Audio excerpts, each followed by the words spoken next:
Chapter 10. The decree about Babylon that Isaiah the son of Amoz was shown. Lift up a banner on the high mountain, shout to them, beckon them to enter the royal gates. I've commanded the ones I've prepared for battle, and assembled warriors to execute my judgment, those who rejoice in my triumph. Listen to the noise on the mountains, like a great multitude preparing and massing together, for the Lord Almighty is marshaling an army for war. They come from distant lands, from the end of heaven, the Lord and the weapons of his wrath, to destroy the whole country. Start wailing, for the day of the Lord is coming. It will come like destruction from the Almighty. Everyone will faint, everyone's heart will sink, and they'll be overcome by terror. Pain and fear will seize them. They'll thrash about like a woman in childbirth, looking in horror at each other's shocked faces. See, the day of the Lord is coming, cruel, wrathful, and full of fierce anger, to make the land desolate and destroy the sinners occupying it. For the stars above and the constellations won't be seen, the rising sun will be darkened, and the moon won't permit her light to shine. I'll punish the world for its evil and the wicked for their iniquity. I'll put an end to the arrogance of the proud and knock down the cruelty of the ruthless. Survivors will be more refined than pure gold, and it will be harder to find people than the gold of Ophir. Therefore I'll shake the heavens, and the earth will violently quake in response to the anger of the Lord of hosts on that day. Then, like chased deer or wild sheep, everyone will try to gather with friends and flee to a safe place. Whoever is captured will be torn apart, men will be slaughtered. Their infants will be dashed to pieces while they watch, their houses will be robbed, and their wives abused. I'll bring the Medes against them, who don't value silver and gold. Their weapons will massacre the young men, and they'll have no pity for infants. They won't spare the children. Then Babylon, jewel of kingdoms, the pride and joy of the Babylonians, will be destroyed by God like Sodom and Gomorrah. She'll never be inhabited or lived in from generation to generation. Nomads won't pitch a tent there, and shepherds won't rest their flocks there. Instead, wild desert animals will occupy it, jackals will enter their abandoned houses, and owls will live there, and wild goats will leap about. Hyenas and jackals will roam within her abandoned walls. Her time is close at hand, and her days won't continue. I'll destroy her speedily. Indeed, I'll be merciful to my people, but the wicked will perish. The Lord will have compassion for Jacob, and will again choose Israel, and bring them back to their own land.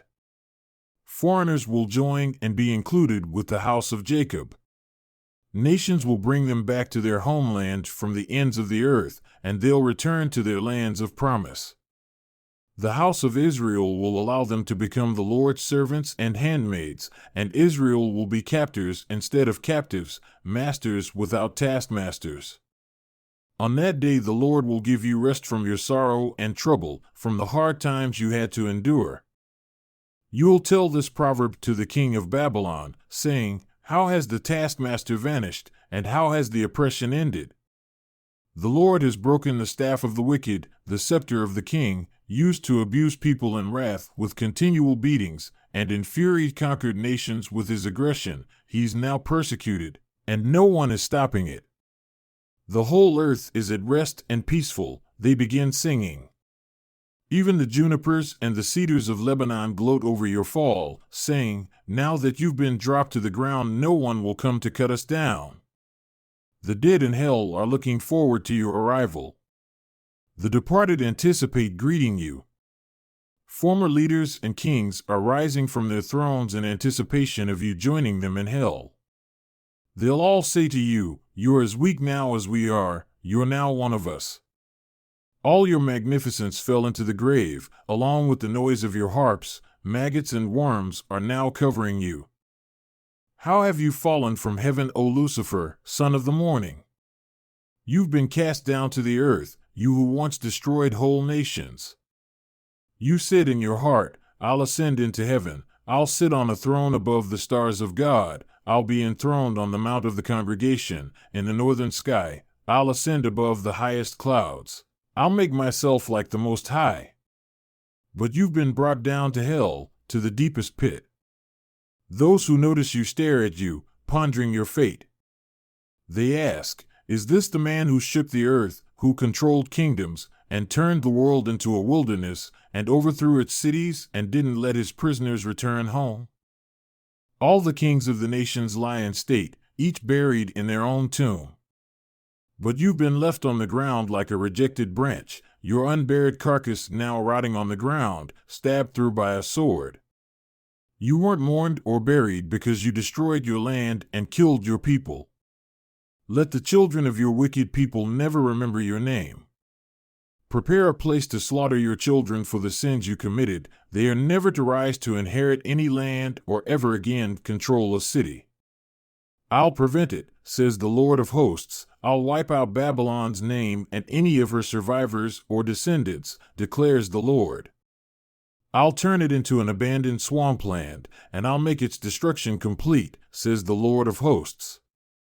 The Lord of hosts has promised, saying, just as I've planned, it will happen, and my purposes will control events. I'll defeat the Assyrian in my land, and on my mountains trample him down. Then his chains will be removed from my people, and his burdens taken off their shoulders. This is my plan set for the whole earth, and this is my hand stretched out over all nations. For the Lord of hosts has a plan, and who can thwart it?